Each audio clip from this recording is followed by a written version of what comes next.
สวัสดีเพื่อนๆคลิปวิดีโอนี้จะมาอัปเดตเนาะเกี่ยวกับเว็บไซต์ LBMA เนาะหลังจากที่เฮาก็ได้ลงคลิปหลายคลิปไปหลายเติมเนาะสำหรับวิธีการลินการทุกคนก็น่าจะได้เห็นแล้วเนาะการลินเนาะก็สิมีแต่เฮากดภารกิจแบบนี้เนาะส่วนว่ารายได้อื่นๆรายละเอียดมันก็สิอยู่ในกลุ่มเนาะแอดได้แจ้งในกลุ่มแต่ละครั้งเนาะว่ามันได้แบบใดแล้วก็มีรายได้เขาแบบได้แน่นะถ้าผู้ใดที่ว่าติดตามน้องเขาอยู่ในกลุ่มกันอาจจะเห็นเนาะซึ่งเมื่อนี้มาอัปเดตเกี่ยวกับการกดงานแล้วก็แอดจะมาถอนเงินจากที่เฮาได้ทำการฝากเงินไปครบกำหนด1เดือนเต็มเนาะเฮามาเบิ่งมองบันทึกการลงทุนเพราะว่าตัวนี้ ตัวล่าสุดนี่ตัวนี้เนาะแอดได้ทำการลงทุนไปเนาะนี่พอดีมันครบกำหนดมื้อนี้เนาะในการถอนแอดลงทุนไปตอนวันที่17เดือน6 2026เนาะเวลา 8 โมงป่ายนี้เนี่ยมื้อนี้ก็เป็นวันที่17เดือน7เนาะแต่ว่าตอนนี้โมงมันอยู่ที่6 โมงเนาะประมาณ8 โมงก็พอดีเบิดแอดก็สิมาทำการถอนเลยเนาะบวกครบกำหนดแล้วทางเงินเข้ามานี่แอดก็ถอนไปก็หลายเทื่อแล้วเนาะเอามาเบิ่งบันทึกการถอนเงินบันทึกการถอนเงินเนาะตั้งแต่วันที่17เดือน6เนาะฝากกลับมาเอามาเบิ่งว่าถอนไปโอเคตัวนี้จะเป็นบันทึกการถอนเริ่มตั้งแต่วันที่2เดือน6เนาะเพราะว่าเราฝากวันที่17เดือน6นะอันนี้จะเป็นมือแรกเนาะที่เราเริ่มถอนเกิดตัววันที่2เดือน6นี้เอามาเบิ่งว่าเราถอนไปจะเกือแล้ว1 2 3 4 5 6 7 8 9 10 ครั้งเนาะ1เดือนที่ผ่านมาถอนไปประมาณ10 ครั้งเขาเติมไปอยู่ที่1,200,000นะเขาเติมไปอยู่ที่1,200,000เนาะเป็นเวลา1เดือน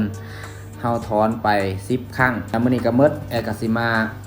กดภารกิจมือสุดท้ายก็คือส่วนนี้เนาะกดภารกิจตัวนี้ไปเลยนะกดเป็นมือสุดท้ายตอนนี้แอดอยู่ที่รายได้อยู่ที่ 3% เนาะมันจะได้อยู่ที่25 ครั้งเนาะในการกดปกติมันก็10 ครั้งเนาะเพราะว่ามือใหม่เขามาให้ยังบ่ทันมีลูกทีมบ่ทันมีเพื่อนร่วมงานบ่จังซี่มันก็สิเป็น10 ครั้งเนาะถ้าว่าเฮามีเพื่อนร่วมงานมีสมาชิกอัปเกรดขึ้นไปเรื่อยๆเนาะมันก็จะได้ 3% ต่อมื้อของแอดตอนนี้เนาะมันก็จะมี 3% เฮาก็กดแบบนี้ไปเรื่อยๆแล้วเนาะจนครบ25 ครั้งโอเคเนาะเฮาก็กดมาเสร็จไปเทียมห้อยแต่ได้มื้อนี้อยู่ที่ 36,000 กีบเนาะ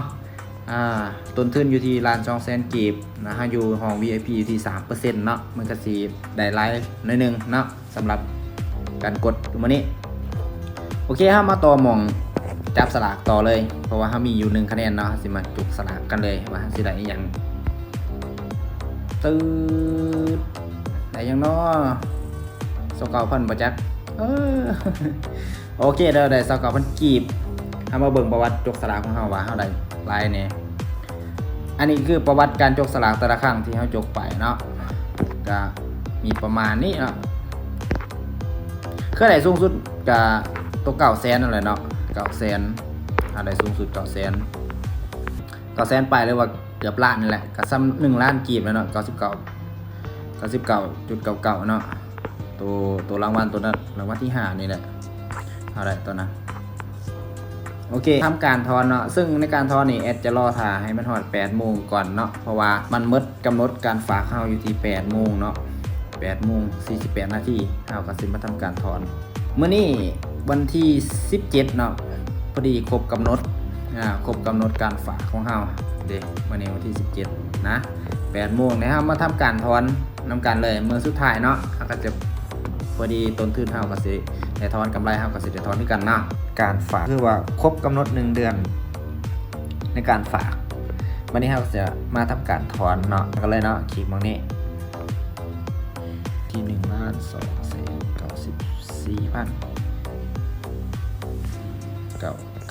คือมองการถอนของเฮา